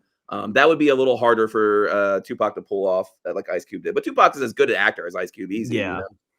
I just didn't know. I was like, could Tupac do this, or is he just does he even have the comedy chops to do this? I don't know. And we'll never know. He's dead. We'll never know. He's so dead. He's still dead. Yeah. Anybody else? Yeah, there's obvious ones for like Smokey. They considered Chris Rock, and Chris Rock is maybe one of the only people. You don't think so? No, I saw that, and I'm just like, I don't think Chris Rock would have done a good job. I think back then Chris Rock was the only person. Well, I think there's probably a lot of people in the '90s, like Def Jam scene, that were like funny and loud. We're doing it in 2025. It's really hard to recast this because it's not like a vibe. That's well, comedy's dead right now, but that's part of the problem. But I have 5 potential people for you all in 1995. Really? Okay. Much older. He's 55 years old. Richard Pryor. Okay. Alfonso Ribeiro. That would have been incredible. I think he would have killed it. I think he would have been really good. Mike Epps honestly would have been a good Ezal too. Yeah, I think so. Young Dave Chappelle, but he was working then. Yeah. And obviously you got like the Tyrone Bigham's character. He like pulls a little bit from that. You imagine that character moved to like Ezal. He would be pretty good at it. And then the last one is Dag. David Allen Greer. Okay. I love Dag. I love David Allen Greer. He was in everything, and I wish he was in everything else too. He was such a 90s staple, I feel Yeah. like. It's interesting. We'll talk about Dave Chappelle tomorrow. For our next movie. Dag could have been a lot of things. I guess he could have been Red too, because Dag played a really good like coward. Yeah. I would have loved to have seen Lawrence Fishburne in this movie somewhere. That'd be a funny nod. It would be a funny nod. It'd be funny if he was like Big Worm. Yeah. On Lawrence Fishburne, and like now John Witherspoon's doing the Furious role, but he's doing the like the gangster role. I think that's a good move. Did you cast anybody for 2025? Yeah, there's some good ones, I guess. Oh, a gender swap. If you make Wanda Sykes Willie, Yeah, I love that. I That's think that's a pretty great. good idea. She's perfect. Yeah, the Zoomer version. I don't think this would be very good, but I would definitely pay money to see it. If you recast the big streamers, you got Drewski as Craig and IShowSpeed as Smokey. That's good. I think that would be funny. Drewski's They're not a very good good actor. bull. They're also very talented. I think they could like on a scene with like a set with a director could like rise to it. I think Drewski is He's hilarious. underrated. I think he is very good. I think he has great comic time. Like he's good. I think My we should relationships see with him in- Speed and Drewski are very much like got a first impression, didn't care, saw them coming up. That's for younger kids. I'm too old for that shit. And then over time, like eventually saw enough of things they did that I was like, man, I kind of love these dudes. Yeah. I'm at, what are those guys? I don't remember what their group is called, but like the Vince Staples and what is their group called? Something like Tyler the Creator, like yeah, the Odd Future. Yeah, the Odd Future, yeah. Future guys. Like I could see them redoing this movie. That'd be doing cool. good Especially if here. they put a little of that like I don't know, they clone Tyrone, like that kind of arty black comedy stuff that's been really good lately. What's the one where the guy's really big? Oh, You know what I'm talking about? It came out last year. the guy's really big. All about a young black guy, but he's like the size of Clifford the Big Red Dog. Ant-Man? No. It was funny. I think it's Um, thinking of the name. Shrek. Yeah, that's it. Anyways, Sorry, but, like, I don't if they redo Friday, but put a little more of that like absurd, there's just a lot. There's a lot of that going on in like black filmmaking right now, like a more absurd, arty comedy vibe that seems really cool. The only thing people that O'Shea Jackson Jr. could do everything that his dad has previously done. That's Ice Cube. Yeah, he's good. He's a little older, too old for it. Cam Patterson, I don't know if you know him. He's on Saturday Night Live as a stand-up comedian, but like he's really hot stand-up comedian right now that could kind of fill that smoky role. If you ever want to check him out, he is very loud and rambunctious and. That's cool. Kind of fills that role for him. So I'm a Virgo is what I was thinking of. It was a series. Virgo. Yeah. The other thing is I don't think a lot of like modern act. You know what I'm talking about? Yeah. So it's a Boots Riley thing. Boots Riley. Yeah. Yes. If not those people, those vibes like in there would be really good. Yeah, and there's a lot of people. I just don't keep up with young comedians a lot. So all these people are like a little too old. I've been watching them for years, but I'm really in like I keep up a little bit with the All Def Digital crew, and a lot of them have gone on. Like Kev on Stage and Billy Sorrells have some bigger fame. But there's like a ton of hilarious comedians that came up through Roast Me and All Def Digital. Some of them on there are still pretty young, and then some of them have gotten kind of aged out of like Friday recast, but they'd be really good. What's his name? Tony Baker, so funny, and I see him in a few things now. He could fit into this movie really well somewhere. He could be a Goodies all because he's got big wide eyes, wide smile, and kind of like a gap tooth or whatever. He's kind of like a crazy looking. I like that, and I think you could gender swap this movie pretty easily too. And I think there has been a movie that we'll probably talk about that in our pair with. Yeah. So fun facts about this film. Like I didn't write down a ton, which I was kind of surprised about. I thought there would be a lot more cool stuff about this movie, but anything that you learned in your research? We talked a lot about him. Oh, I didn't know this. Maybe it's a fan theory or maybe it's like official lore, but the opening scene of the movie when he's all running with a couple boxes in his hand, like he stole something. Yeah. People connect that to Craig being fired because Craig was fired because there was like video of him stealing boxes.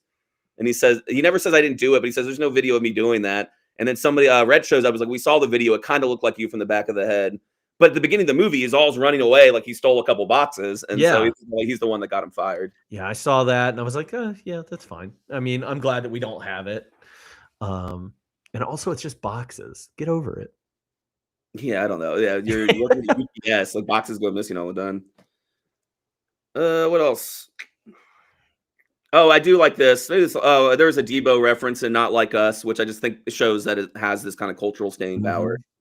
Gary Gray's home is used in the black and white, like his childhood home. So it kind of shows that they're using a lot of their past. And the last thing I have is my favorite one is in the scene with Hector giving them angel dust. There's like two dudes sitting on the side of the road in the background. Mm-hmm. And those are two dudes that were just there and they couldn't get them to leave. They were like, this is our property. We're not going anywhere. And they're like, well, what if we gave you a walk-on role in the movie? They're like, we don't care. And they're like, what if we gave you a little money? They're like, we're not going anywhere. So they just had to shoot the scene with these two dudes in the background sitting on the side of the road because they just said, fuck you. I don't care about your movie. I'm sitting here.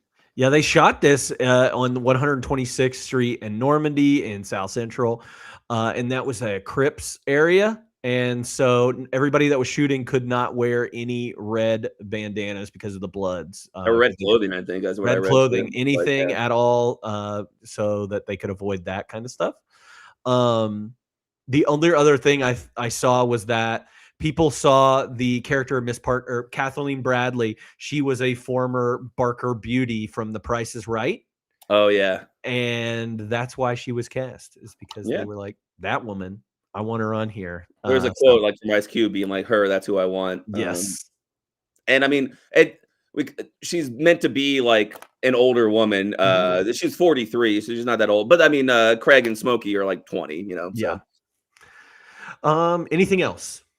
That's all I got. Yeah. The only other thing is, I emphasized it earlier, but 60% of this movie was improv. They didn't have like that much of a script that they stuck to, just like the basic plot points, I guess, to keep it going. But you can imagine because the takes aren't that short. It's not cut like an Apatow movie where it's so fast that you can tell they stitch it together. So they're very, very funny while improvising, or at least they're improvising stuff and then doing retakes, so it seems more fluid.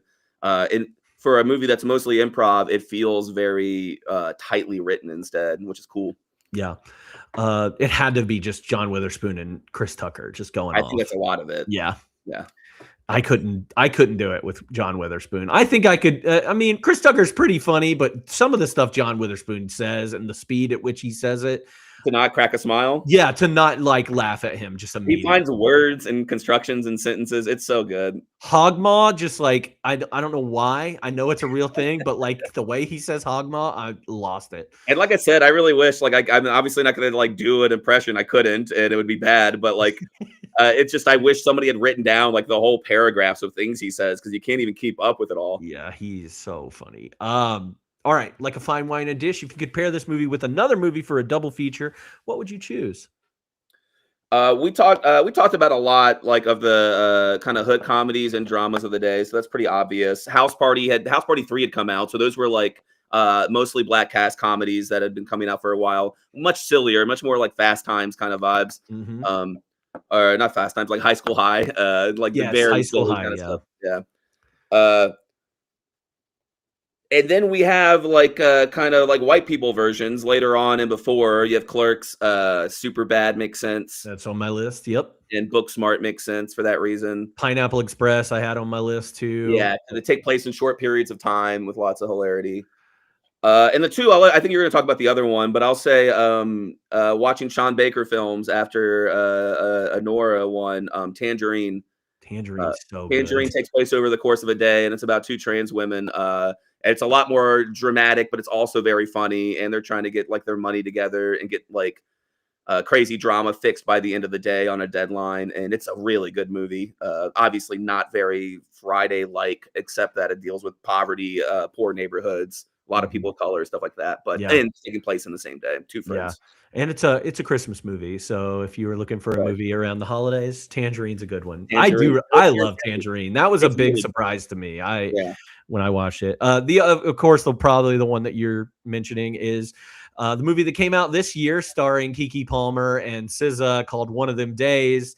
Again, it feels almost like not a ripoff, but like an homage to these kind of comedies, and very good, very funny. The characters spend the whole time trying to get enough money so that they can pay off this one guy, and Keke Palmer's character's trying to get a job so she can get out. And you got one slightly more together person who's struggling, and then one like messy person who causes more problems. Mm-hmm. And it's a little more friendship focused. Their friendship gets them through. Although there is that stuff in Friday. Like there are moments when when Smokey's like, "Hey man, I'll take responsibility for this," and Craig's like, "Ah fuck, I got to step up and be in it with Smokey." But One of Them Days is really good. It almost doesn't work as well as Friday, but I think it's because they just needed more. The performances. Chat saying SZA was so good. SZA and Keke Palmer they carry the movie because I think they're missing some of the side characters that this movie has.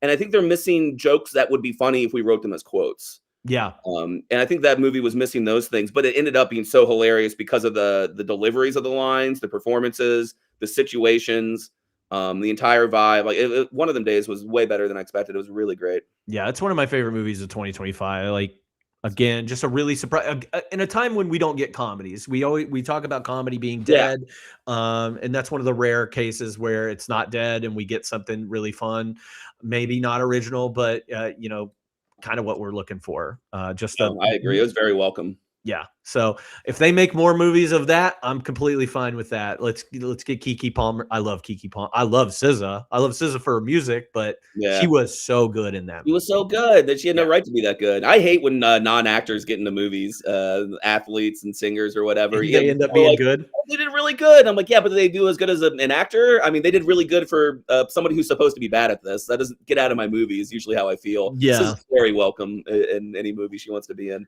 It's like when I saw LeBron James in that Trainwreck, and I was like, he did really good, and that makes I mean, they do it. I mean, John Cena slowly winning the country over, like Peacemaker. I was finally like, okay, fine.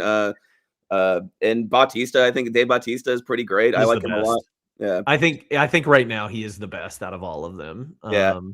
But whenever there's like a cameo and it's like, you can't. I was like, oh, it's so annoying. They don't even know how to tell the joke. And they're like, well, that's a professional golfer. They're not supposed to know how to tell a joke. I was like, well, then I'll watch golf if I want to see him be good at something. Just give me somebody funny to deliver that line. Yeah. I honestly, whenever I think of train wreck in LeBron James, I watched a lot of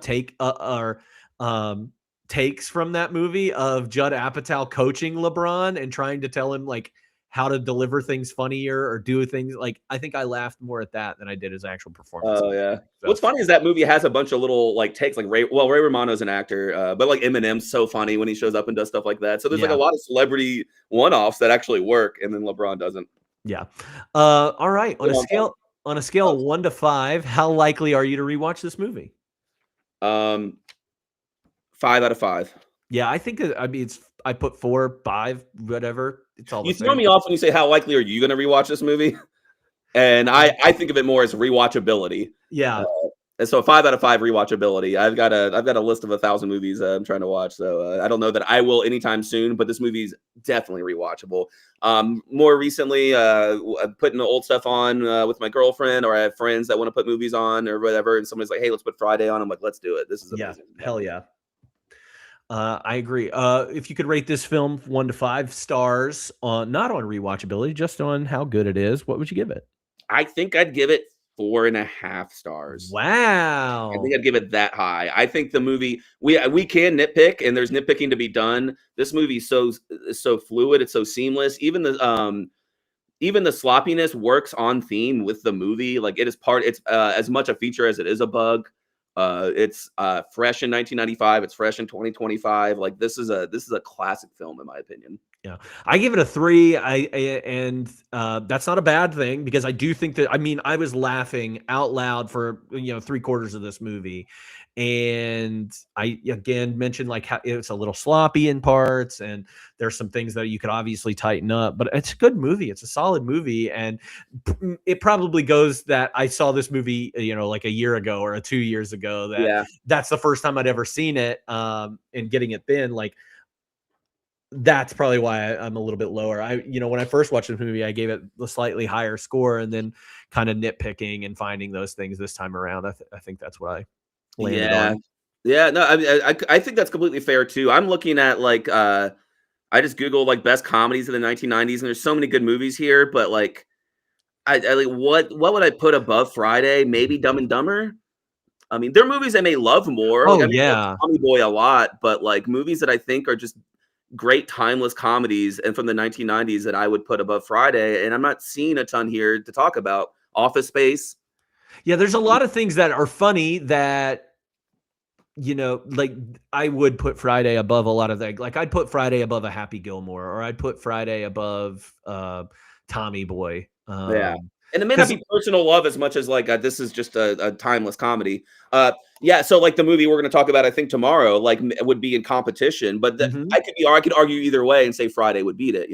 What a great pairing to watch. The Clueless and Friday is not actually that bad of a movie pairing. That's a good double feature. Absolutely. They're both 90 minutes comedies from a certain era. Obviously, they're very different, but they're kind of similar in the vibes of the 90s. And they'll be really good. Also, I don't know if you noticed, but in your intro, you have a clip from Friday in the podcast intro, followed by a clip from Clueless. Yeah. And in their posters, I noticed this. They have the exact same font. They're using the exact same font in their. They're just like the letters are a little askew in Friday. Oh yeah, I see it. Like it's some the are exact big, same font. Up and down. That's so funny. Interesting. Well, Ryan, thank you so much for doing this with me.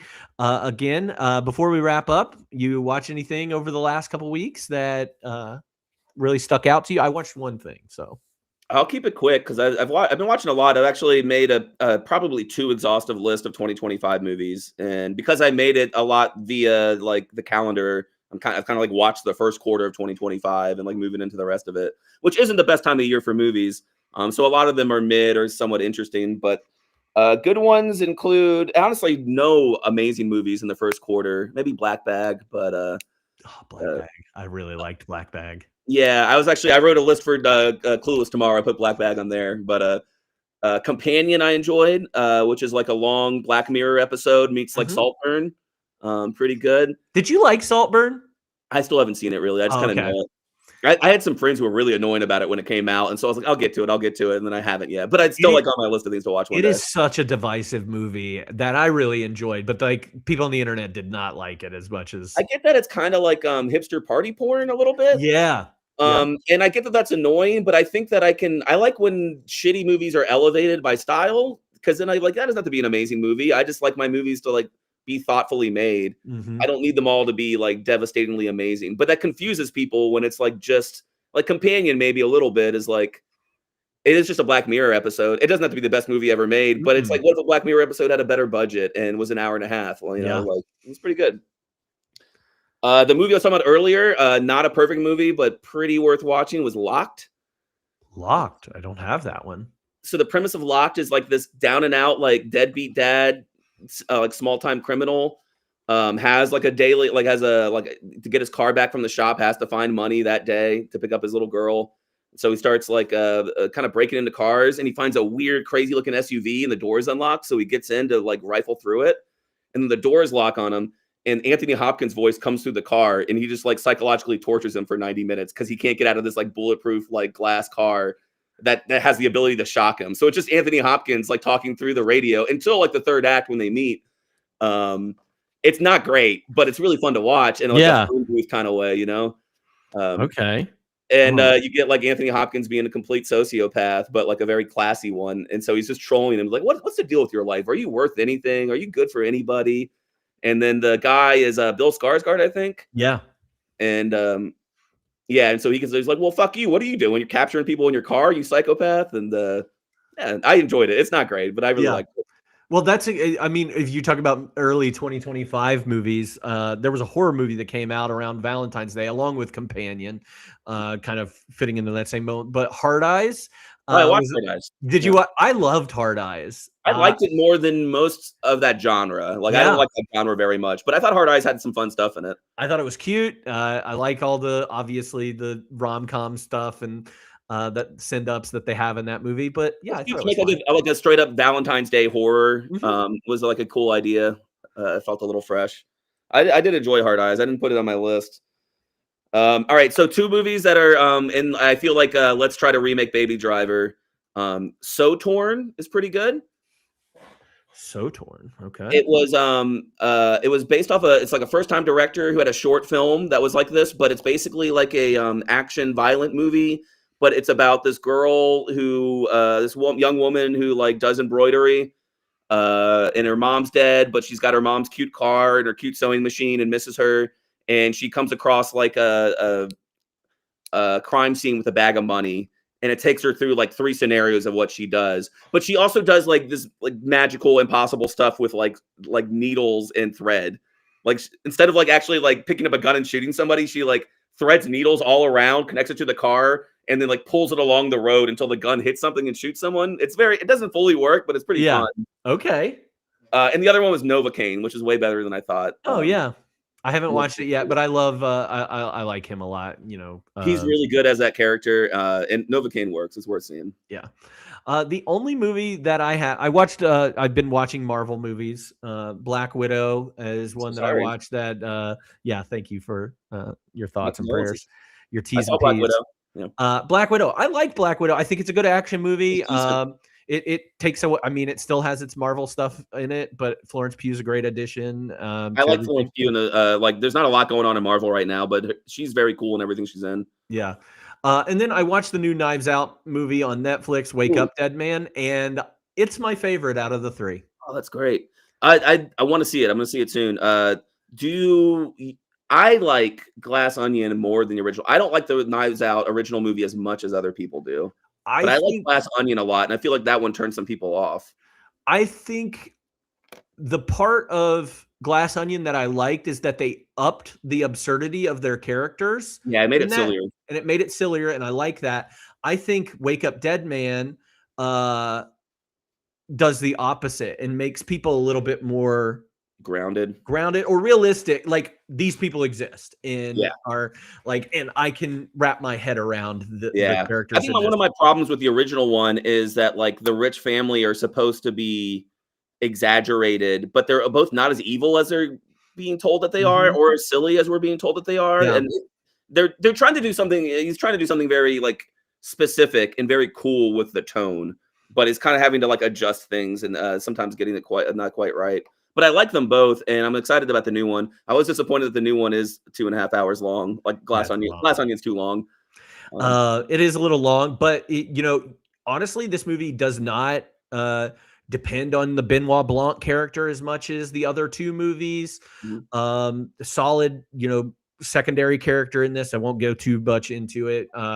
He carries the movie, honestly, and I don't know. I love a traditional whodunit, and I think this one, it's also self-referential. It acknowledges the Agatha Christie. It acknowledges the everything that it is going for. And those. So I really like it. Right? Yeah, Rian Johnson, who's fascinating, and I listen to. I think he's an interesting director a lot, and I do like the Knives Out stuff for being like, we can't create a new genre. We may be past doing that. Let's find fresh ways to do old things. And I think Knives Out's a good example of how that can work instead of just like spamming old IPs and old genres with better like digital tech is what it feels like a lot of movies are. But Knives Out feels fresh while being something we understand and love already. So they're really cool. Yeah. There's a religious aspect to this one that I think that you and I would be drawn, that draws us to it. It gives us a little bit more depth and nuance to the movie that maybe others might not get.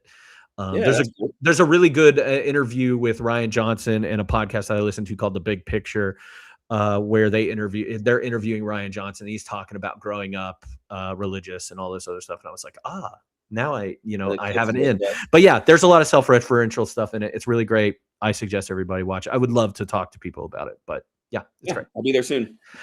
And if you want more information about that and things that we're watching or that you're watching, you can always join us in our Discord server. You're welcome to follow us on Instagram. That's where I post the dates and times that we'll be doing these episodes.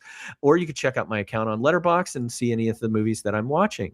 We are going to be doing a, bam, bam, bam this week. Tomorrow, Monday, December 29th at 6 p.m., we're going to be finishing our theme of Make 'em Laugh with the movie Clueless. So join us for that. And then, of course, we have our Slashy Awards, which will be on the next day at 6 p.m., where we will go over those awards. You can actually vote on those if you're in the Discord and you want to do that. Please feel free to vote on those. It's whatever. It's just fun stuff.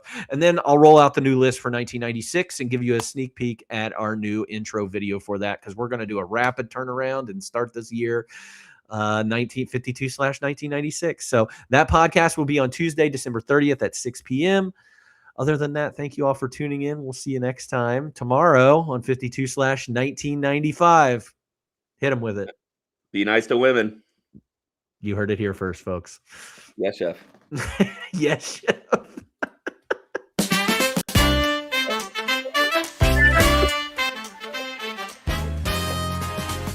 What a year, what a time. Big screens, dreams, a movie rewind.